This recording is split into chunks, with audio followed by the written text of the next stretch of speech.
하나님 말씀 열왕기상 3장 1절에 15절.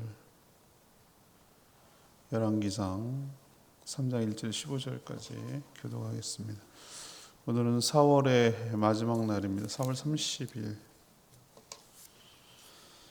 열왕기상 3장 1절 15절까지.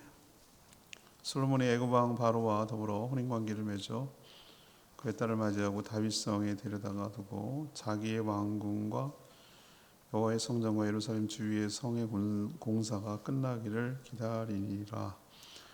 그때까지 여호와의 이름을 위하여 성전을 아직 건축하지 아니하였으므로 백성들이 산당에서 제사하며 솔로몬이 여호와를 사랑하고 그의 다윗 아버지의 법도를 행하였으나 산당에서 제사하며 분향하더라. 이에 왕이 제사로 기브론으로 가니 거기에는 산당이 큼이라. 솔로몬이 그 제단에 1천 번제를 드렸더니 기브론에서 밤에 여호와께서 솔로몬의 꿈에 나타나시니라. 하나님이 이르시되 내가 네게 무엇을 줄꼬 너는 구하라. 솔로몬이 이르되 주의 종 내 아버지 다윗이 성실과 공의와 정직한 마음으로 주와 함께 주 앞에서 행함으로 주께서 그에게 큰 은혜를 베푸셨고 주께서 또 그를 위하여 이 큰 은혜를 항상 주사 오늘과 같이 그의 자리에 앉아 아들을 그에게 주셨나이다. 하나님 여호와여, 주께서 종으로 종의 아버지 다윗을 대신하여 왕이 되게 하셨사오나 종은 작은 아이라 출입할 줄을 알지 못하고 주께서 택하신 백성 가운데 있나이다. 그들은 큰 백성이라 수요가 많아서 셀 수도 없고 기록할 수도 없사오니 누가 주의 이 많은 백성을 재판할 수 있사오리까. 듣는 마음을 종에게 주사 주의 백성을 재판하여 선악을 분별하게 하옵소서. 솔로몬이 이것을 고하매 그 말씀이 주의 마음에 든지라. 예, 하나님이 그에게 이르시되 내가 이것을 구하도다. 자기를 위하여 장수하기를 구하지 아니하며 부도 구하지 아니하며 자기 원수의 생명을 멸하기도 구하지 아니하고 오직 송사를 듣고 분별하는 지혜를 구하였으니 내가 내 말대로 하여 내게 지혜를 얻고 총명한 마음을 주노니 내 앞에도 너와 같은 자가 없거니와 내 뒤에도 너와 같은 자가 일어남이 없으리. 내가 또 내가 구하지 아니한 부귀와 영광도 내게 주노니 내 평생의 왕들 중에 너와 같은 자가 없을 것이라. 내가 만일 내 아버지 다윗이 행함같이 내 길로 행하며 내 법도와 명령을 지키면 내가 또 내 날이 길게 하리라. 솔로몬이 깨어 본이 꿈이더라. 이에 예루살렘에 이르러 여호와의 언약궤 앞에 서서 번제와 감사의 제물을 드리고 모든 신하들을 위하여 잔치하였더라. 아멘. 솔로몬이 기브론 산당에서 1천 번제를 드렸더니 그 밤에 하나님께서 꿈을 통해 소원을 물으셨습니다. 솔로몬은 자신이 미숙하니 재판을 위해서 선악을 분별할 수 있는 길을 구했습니다. 하나님은 그 대답이 매우 흡족하셨습니다. 그래서 하나님은 그에게 지혜롭고 총명한 마음을 주셨고 또 구하지도 않은 부귀 영화까지 덤으로 주셨습니다. 다만 다윗처럼 말씀대로 살아갈 것을 당부하는 내용, 그런 내용이 오늘 내용이 되겠습니다. 너무 잘 아는 내용인데요. 이 솔로몬의 기도응답에서 알 수 있는 것은 무엇입니까? 오늘 질문은 솔로몬의 기도응답을 통해 알 수 있는 것은 무엇입니까? 먼저 1절에서 5절까지 말씀, 은혜는 사랑의 관계에서 나온다. 은혜는 사랑의 관계에서 나온다는 것을 보여줍니다. 당시 성전이 지어지기 전이라 예루살렘에도 있지만 기브온에 더 큰 산당이 있었습니다. 거기서 가서 제사를 드렸죠. 솔로몬은 제단에서 1천 번제를 드렸습니다. 제물이 천인지 1000번 드렸는지 그걸 잘 모르지만 대단한 정성인 것만은 맞죠. 근데 보통 제물을 1000을 드렸을 거라고 1000번은 기간이 많이 걸리기 때문에 1000번이 아니라 1000을 드렸을 것이다 이렇게 추정을 합니다. 아무튼 뭐 횟수나 양이나 엄청난 것이죠. 우리는 뭐 10마리도 많은데 1000마리 보통이 넘죠. 그날 밤 하나님은 꿈에 나타나서 소원이 무엇인지 물었습니다. 우리는 이 대목을 딱 들으면은 너무나 그동안 이솝우화를 보고 전래동화를 보고 수많은 그런 걸 봐가지고 야 드디어 올 것이 오는구나. 이 샤머니즘이 확 들어온단 말이에요. 우리는요. 지성을 들였으니 감천을 했구나. 뭐 이렇게 나오는 거예요. 이거 보면은 이래서 이 본문을 굉장히 많이 오해 소리가 높은 것이에요. 이 주일 설교도 그렇게 얘기하는데 정말 저는 요즘도 가끔 제가 그런 걸 몇 번 목격했는데 일천번제를 드린다고 봉투에다가 1,000원짜리를 넣고 1,000번을 드린 사람이 있었어요. 여러분 감동해서 하나님 복 줄까요?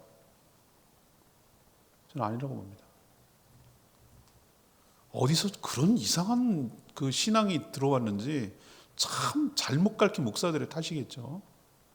예. 샤머니즘과 하나도 다를 바가 없어요. 그런 식으로 만약에 하나님은 그래서 들어줬다? 그러면 다 그렇게 하게요? 좀 제발 그런 식으로 하나님을 대하지 않았으면 좋겠어요. 솔로몬은 통했잖아요. 아니요. 재물 때문에 통한 게 아니었어요. 하나님 이미 솔로몬을 사랑하셨어요. 솔로몬도 하나님을 사랑해서 그렇게 재물을 드린 거예요. 이런 1,000번제 때문에 신을 감동해서 어떻게 하든지 마음을 사가지고 내 뜻을 이루 보겠다라고 이 본문을 해석하면 정말 성경을 잘못 해석하는 거예요. 솔로몬은 이 제사 전에 이미 하나님을 사랑했어요. 그걸 어떻게 하냐고요? 3절에 보세요. 3절에 제사 1,000번째 드리기 전입니다. 뭐라고 얘기했죠? 솔로몬이 여호와를 사랑하고, 사랑하는 증거가 뭡니까?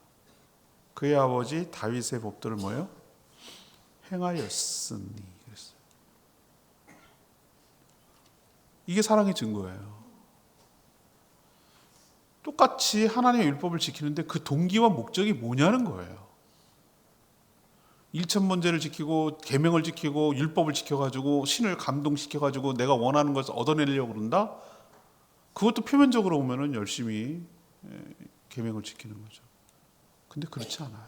그게 아니고 하나님이 나에게 베풀어 주신 너무나 크고 고맙고 그래서 나를 사랑하실 그 하나님에 대한 리액션, 그거에 대한 반응. 나도 하나님을 사랑하기 때문에 여러 살아가는 방법 중에 하나. 사랑하면 창의력이 된다고 내가 말씀드려요. 창의력이 나온다고 그래서 그 방법 중에 하나로 하나님께 정성을 다해서 하나님께 예물을 드리는 것으로 나타난 것이지, 그거 해가지고 하나님께 뭘 얻어내려고 하는 것이 아니었다라는 것이 오늘 핵심 내용이에요. 주일 설교도 이렇게 할 거예요. 전 사무엘하 12장 25절 보고 참 감동을 받았어요. 솔로몬이 태어날 때거든요. 걔 태어났어요. 아무것도 안 해. 깐난 얘기예요. 깐난 얘기. 그가 태어났을 때 하나님이 그를 사랑하셨어요. 그 솔로몬이 태어났을 때. 그래서 일부러 나단 선지자를 보냅니다. 그의 이름까지 지어줘요. 여디디아라고. 솔로몬이 아니었어요. 여디디아라고 그랬어요. 그냥 여디디아로 할 걸. 여디디아가 더 좋은데. 하나님의 사랑을 입은 자라는 그의 이름을 지어주셨어요. 누가? 하나님이 친히 이름을 지었어요. 이름은 그의 정체성이거든요. 그의 사무엘하 12장 25절에 나옵니다. 걔가 뭘 착한 일을 했게요? 깐난쟁이가? 사랑하는 데는 이유가 없어요. 뭐 설명할 길이 없어. 사랑은 논리와 지성을 초월해요. 그냥 사랑하는가 사랑하는 거예요. 은혜는 행위와 또는 공로가 아니라 사랑의 관계에서 나온다라는 것을 우리는 또 명심하고 또 명심해야 될 줄로 믿습니다. 1,000번제를 드렸기 때문이 아니라 솔로몬은 하나님을 사랑했고 하나님 역시 솔로몬을 지극히 사랑했기 때문에, 서로 사랑했기 때문에 서로가 더 잘해 주려고 했고, 그래서 이렇게 1,000번 제사를 드린 것이고, 또 하나님은 꿈에 나타나서 그의 소원을 물었던 것임을 우리가 이해했으면 좋겠습니다. 그러니 1,000번제로 뭘 해보겠다, 요런 악의적이고 교활한 마음을 가지고 하나님께 접근하지 않았으면 좋겠어요. 하나님을 천박한 샤머니즘의 신으로 전락시키지 않았으면 좋겠어요. 오늘 명제, 은혜는 치성을 들여서 나온다가 아니라 은혜는 사랑의 관계에서 흘러나온다. 이거 꼭 명심하셔야 돼요. 두 번째 6절에 10절까지 말씀, 하나님 마음에 들 때 복이 온다라는 것을 우리에게 가르쳐줍니다. 솔로몬은 하나님의 소원을 묻자 소원이 아니라 하나님께 받은 은혜부터 이야기를 해요. 참 솔로몬이 지혜로운 사람 같아요. 이런 거 보면은 네 소원이 무엇이냐? 가만히 있어 보자. 뭐 할까? 이러면서 우리 이러고 생각할 거예요. 금덩어리? 뭐 이런 거, 뭐 이런 여러 가지 생각을 할 텐데 그런 얘기 안 해요. 뭐라고 얘기하죠? 자신의 아버지에게 베풀어 주셨던 그 큰 은혜가 계속 됐기 때문에 자기가 여기에 왕이 될 수 있었습니다라고 하나님께 뭐 하는 거예요? 그 감사를 고백해요. 소원을 얘기하잖아요, 먼저. 하지만 내가 하나님 은혜로 왕이 되긴 됐는데 저는 작은 아이처럼 왕의 역할을 감당하기에는 너무도 미숙하고 부족하다고 고백하면서 나라와 백성을 잘 다스릴 수 있도록 듣는 마음을 주십시오. 그래서 선악을 지혜롭게 분별해서 잘 재판할 수 있도록 은혜를 주십시오라고 간구했어요. 듣는 마음을 달라. 하나님이 그의 마음에 10절 보세요. 하나님이 그의 마음에 쏙 들었어요. 어쩜 그렇게 말을 이쁘게 하냐. 아주 그냥 그렇지 않아도 예뻐 죽겠는데 말하는 게 너무 예뻐. 하나님 마음에 그냥 팍 꽂힌 거예요. 아주 그냥 좋아 죽겠는 거예요. 하나님은 너무 사랑스러워 말하는 게. 지금 구하는 게 뭡니까? 이게 지혜로운지도 모르겠어요. 사실은 자기 개인이 아니라 자기 개인의 유익이 아니라 하나님이 주신 사명, 이 이스라엘 백성들, 하나님의 택한 나라, 이 백성들을 잘 다스리고 잘 이끌기 위해서 그 사명을 감당하기 위해서 듣는 마음을 달라는 거잖아요. 듣는 마음이 지혜거든요. 사실은 지가 어떻게 알겠어요? 하나님의 말씀을 들어야, 하나님의 음성을 들어야 지혜가 생기지요. 지혜는 내가 생성해낼 수가 있는 게 아니에요. 지혜의 근본은 하나님께로부터 오는 줄로 믿습니다. 지혜가 흘러오는 거예요. 그 듣는 마음이 지혜가 나에게 오는 방식이에요. 듣는 마음을 나에게 달라는 거예요. 하나님의 지혜를 들을 수 있는 마음을 달라. 그러면 자연스럽게 지혜는 생겨나기 마련이고, 그러면 그 목적도 분명하잖아요. 선악을 잘 분별해서 백성들을 바르게 통치해서 공의를 세워서 바르게 재판할 수 있게 해달라. 이렇게 말하는데 하나님이 어떻게 복을 안 주실 수가 있겠어요? 여러분이라면 하나님이라면 어떻게 하겠어요? 아주 그냥 딱 들어맞는 얘기를 하시는 거 아니에요? 너무 마음에 드는 얘기를 하는 거 아닙니까? 하나님 입장에서 한번 생각해 보세요. 바꿔놓고. 근데 우리는 어떻습니까? 우리가 간구하고 기도하는 것은 내 마음에 드는 것만 자꾸 얘기하려고. 하나님 마음을 좀 감동을 시키고 하나님 마음에 드는 얘기를 하는 게 아니고 그냥 나만 좋으면 돼. 하나님은 감정 그런 건 상관없어. 그냥 얻어내기만 하면 돼요. 이게 어린애 같은 기도 내용이라는 거죠. 그래서 솔로몬이 지혜로운 사람일 수도 있어요. 맞아요. 진짜 한 수 위야. 뭘 말해야 되는지, 뭘 구해야 되는지를 아는 거예요. 하나님 어떻게 하나님을 감동시키는지 아는 거예요. 어떻게 하나님 마음에 들게 하는 기도를 하는지 아는 거예요. 하나님 코드가 맞고 하나님이 정말 흡족한 마음이 들 때 하나님으로부터 더 큰 축복이 우리에게 솔로몬처럼 오게 될 줄로 믿습니다. 마지막 세 번째는 11절 15절 말씀, 하나님의 은혜는 차고도 넘친다. 하나님은 솔로몬에게 자신을 위해 부귀영화나 원수를 갚아달라는 요청이 아니었어요. 백성들의 재판을 위해서 분별하는 지혜를 구한 것이 하나님은 너무 흡족한 거예요. 그래서 솔로몬이 구한 대로 지혜롭고 총명한 마음을 주셨어요. 재판도 잘하고 나라도 잘 통치할 수 있도록 복을 주신 거죠. 그런데 솔로몬이 구하지도 않은 부귀영화까지도 덤으로 허락해 주셨어요. 그리고 전무, 후무, 전에도 없고 뒤에도 없을 것이라고 그랬어요. 실제가 그랬어요. 이 솔로몬 때 이스라엘 다윗을 거쳐 솔로몬 시대 때 이스라엘의 최전성기를 하고 꺾입니다. 저는 이거 보면서 마태복음 6장 33절 우리가 너무 잘 아는 예수님의 말씀이 딱 떠오르는 거예요. 그런즉 너희는 먼저 그의 나라와 그의 의를 구하라. 그리하면 이 모든 것을 너희에게 더하시리라. 이거예요, 이거. 하나님이 주시는 사명을 이루는데 필요한 것을 구하면 그 사명을 이루는데 필요한 모든 것들을 차고 넘치도록 부어 주실 줄 믿습니다. 부귀 영화 장수 이것은 사명을 이루는데 그냥 자연스럽게 따라오는 덤 같은 축복이에요. 그게 목적이 돼서는 안 돼요. 수단과 목적이 전도돼서는 안 돼요. 그 자체가 목적이 돼서는 안 돼요. 그건 따라오는 수단이에요. 하나님의 나라, 하나님의 사명, 하나님의 통치를 이루기 위해서 하나님께 간구하고 기도할 때 거기에 필요한 모든 것들을 공급하여 주실 줄 믿습니다. 목적이 이끄는 삶을 살아가는 저와 여러분 되기를 소망합니다. 왜 사람들이 이렇게 불행할까? 왜 사람들이 이렇게 공허할까? 가만 보면은 수단과 목적이 뒤집어졌기 때문에 목적이 없어. 수단을 목적으로 삼아요. 수단을 목적으로 삼는다고. 참 남자들은 이상한 나는 그런 욕심은 없는데 차에 대한 이상한 관심이 유별나요. 차에 대해서. 차 있잖아요. 자동차. 정말요. 여성들이 화장품 뭐 이런 거를 관심 있어 하듯이 남녀 허세가 장난 아닙니다. 그 소모품이잖아요. 그게 목적이지 않잖아요. 극단적으로 말하면 나를 움직이는 운송수단이잖아요. 근데 거기에다 너무 많은 걸 부여해. 그리고 과하게 살아. 자기 형편에 과할 정도로. 난 그거 보면서 이 사람은 아니 안 믿는 사람은 그렇다 치고 믿는 사람조차도 그게 수단이지 어떻게 목적이 되냐. 참 이해가 안 가요 저는.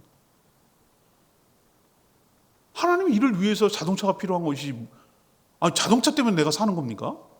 그건 아니잖아요. 그죠? 우리도 이 솔로몬을 통해서 지혜를 배웠으면 좋겠어요. 무엇을 먼저 구해야 되는지를 알았으면 좋겠어요. 그러면 나머지에 필요한 모든 것들은 따라오고 공급될 줄로 믿습니다. 저는 그거 확실하게 증언하고 단언하고 확인할 수 있는 거예요. 제가 무슨 일을 하기 위해서 하나님 그 뜻을 정하고 그 뜻을 위해서 하나님께 헌신하고 하면은 필요한 것들을 공급하십니다.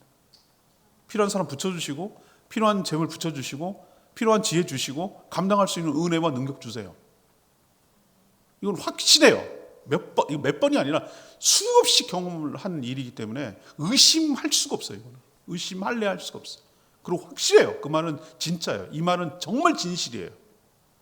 그러니 우리는 수단, 방법 뒤집지 말고 목적을 하나님이 주신 사명을 이루는데 헌신할 때 그 사명을 이루는데 필요한 모든 것들을 조금 찔끔찔끔이 아니라 충만하게 부어 주실 줄 믿습니다. 14절 레마의 말씀. 내가 만일 내 아버지 다윗의 행한 같이 내 길로 행하며 내 법도와 명령을 지키면 내가 또 내 날을 길게 하리라. 솔로몬이 받은 축복은 일종의 조건부 같은 거예요. 조건부가 뭐냐? 이걸 하면 이렇게 한다는 개념이 아니라 이 상태를 계속 유지하는 방법을 얘기해 주는 거예요. 무슨 뜻인지 이해되시겠어요? 술, 알코올 중독자들은 항상 알코올을 유지해. 그게 자기가 술 기운에 살아가는 그런 것처럼 우리가 성령 충만을 끊임없이 추구해야 되는 거예요. 하나님을 사랑하는 마음을 끊임없이 어떻게 유지할 수 있을까? 그건 오늘 얘기하는 거예요. 다윗의 행한 같이 내 길로 행하며 내 법도와 내 명령을 지키면 내가 너의 날을 길게 하리라. 은혜는 좋은 관계의 결과인 것처럼 좋은 관계를 유지하기 위한 노력은 해야 돼요. 제 말 이해하시겠어요? 하나님과의 좋은 관계를 유지하는 거예요. 그럼 하나님의 법도와 명령을 지키는 것이 바로 하나님과 좋은 관계를 유지하고 하나님을 사랑하는 표현이에요. 그러면 하나님의 은혜와 축복은 계속 지속될 수 있어요. 근데 여기서 이제 불길한 조짐이 보이는 거예요. 특히 이방 그 뒤에도 이제 문제가 되겠지만 애굽 공주와 이방인과 결혼해서 혼인 동맹 맺는 거 1절에 나오고, 여전히 산당에서 제사하는 모습 2절 나오고, 이런 것들은 복선으로 깔아놨어요. 왜 솔로몬이 넘어지고 문제가 되고 어려움이 되는지에 대해서 살짝 집어넣어놨어요.